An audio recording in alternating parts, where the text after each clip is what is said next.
Paramashivoham.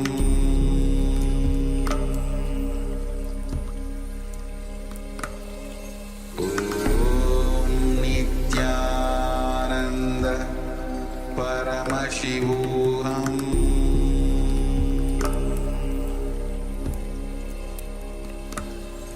Om Nityananda Paramashivoham.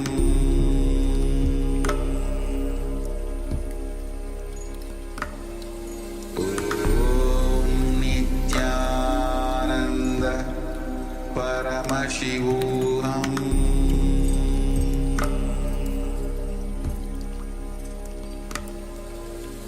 Om Nityananda Paramashivoham.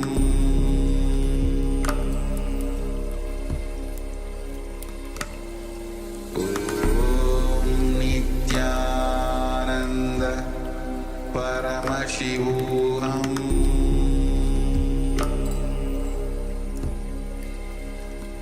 Paramashivoham. Om Nityananda Paramashivoham.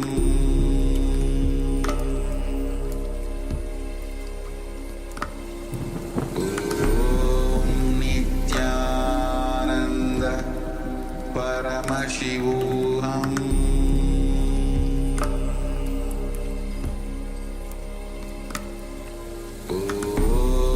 Nityananda Paramashivoham.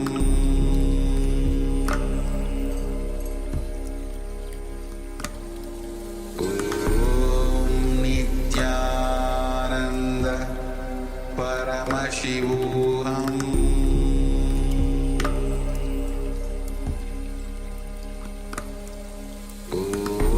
Om Nityananda Paramashivoham. Om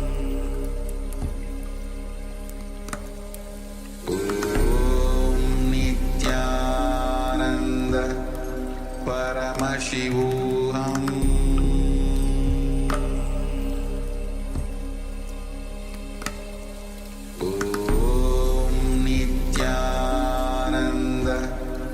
Paramashivoham. Om Nityananda Paramashivoham.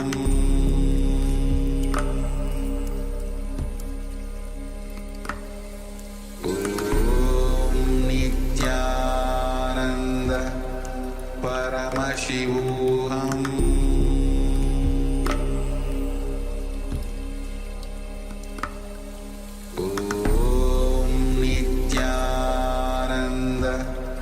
Paramashivoham.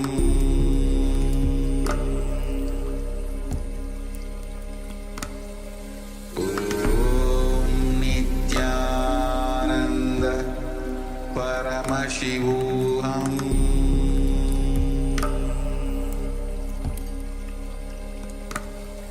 Om Nityananda Paramashivoham.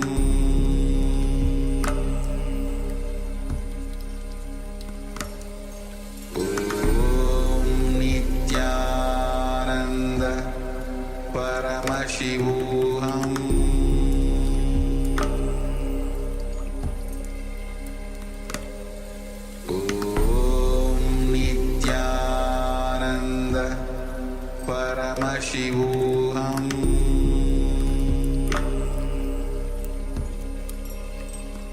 Om Nityananda Paramashivoham.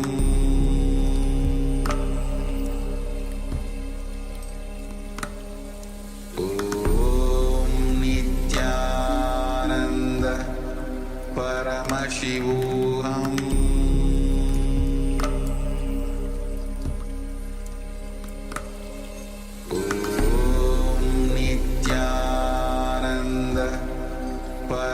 Paramashivoham.